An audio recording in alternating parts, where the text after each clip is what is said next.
Ujana elincane kodwa lihagalelwe ebulelesi. Ukudlelezelwa kwamabhizinisi endaweni le kuthuwelele.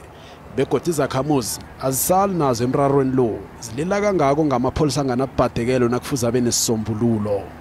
Crime ekhaya iwes because last time sibambile umfana ayende 6 emakhaya in one day.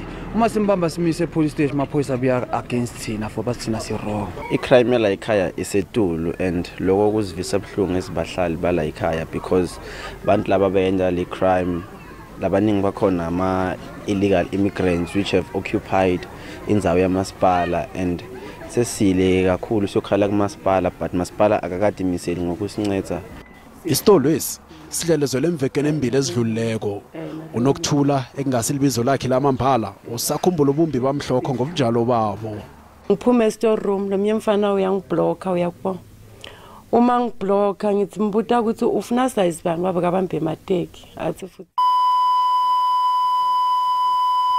sengilesikhathi athi biyasamba yangiphusha so and then ngamemeta John mangizokuba ukuthi John naye unabakhe lapho sengabona ukuthi yale irobbery. Akunamrobotshiweko bekube nje amapholisa asaraga ngephenyo. Nathi si provincial office si awenga le ndaba yemarobberies kulezo indawo ezinthule ngizibalile sikhathazeke kakhulu ngoba sazi ukuthi indawo yabo Graskop nabo SABC ithanda uyivakashi kakhulu. Amapholisa athakhulelwe zinhloko ngobulelesi obu khulukhulu ngombani iSabie neGraskop zindawo ezidosa imvakashi bukeli.